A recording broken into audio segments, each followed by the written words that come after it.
ফ্যাসিস্টের রানী সেই শেখ হাসিনার অবশ্যই ফাঁসি নিশ্চিত করতে হবে। সে মনে করতেছে যে এখানে দেশে আসলে কোনো কিছু তাকে মনে হয় জামাই আদর বা ওইখানে বৌভাত হয় না, তার অবশ্যই হবে।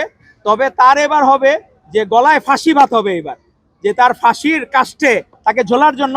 আর আমার যতটুকু ধারণা, সে এত তার জিনগতভাবে তার বাবাও যেমন ভীরু লোক ছিলেন, ভীতু মানুষ ছিলেন শেখ মুজিব, উনি নিজে স্বাধীনতা ঘোষণা দিতে চান নাই।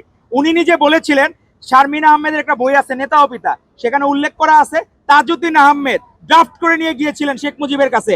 তখন শেখ মুজিব বলেছিলেন, তোমরা কি আমাকে ফাঁসির মামলার আসামি বানাইতে চাও, রাষ্ট্রদ্রোহী মামলার আসামি বানাইতে চাও? তো শেখ মুজিবের জিন যেহেতু শেখ হাসিনা পেয়েছে, সে 100% ভীতু বলে আমার মনে হয়। এরকম বর্বর ভীতু বাংলাদেশে বিরল। আর সে আসলে তার জন্য ফাঁসির কাজটা অপেক্ষা করবে।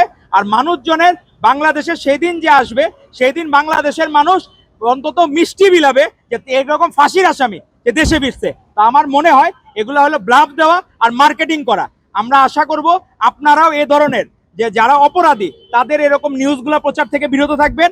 ফাঁসির আসামিকেও তাকে কেউ কোনো কিছু পেট্রোনাইজ করার কোনো সুযোগ নাই। এরকম বর্বর আমরা দেখলাম এক মায়ের কান্না, সে বলতেছে যে একটা বাজে ওয়ার্ড ইউজ করে যে মারিস না রে ভাই। তো সেখানেও কোনো মানবিক হয় নাই, এক ফোঁটা পানি চেয়েছে পানি দেয় নাই। এই ঢাকা মেডিকেল কলেজ হাসপাতালে চিকিৎসার জন্য কত মানুষ কাঁদতেছে গুলিবিদ্ধ হয়ে, কিন্তু সেখানে ফ্যাসিস্ট লীগের হাসিনার দোসররা সেই ডাক্তাররা ট্রিটমেন্ট দেয় নাই। এরকম অজস্র ঘটনা করেছে।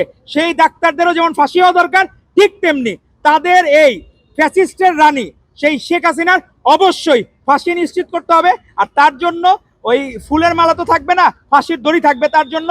আর সেই দিন মানুষের মিষ্টি বিলাবে যে একটা ফাঁসির আসামি এই দেশে ফিরছে, এবং তার ফাঁসির রায়ের মধ্য দিয়ে বাংলাদেশের মানুষের ঈদের দিন উদযাপিত হবে। ধন্যবাদ আপনাদেরকে।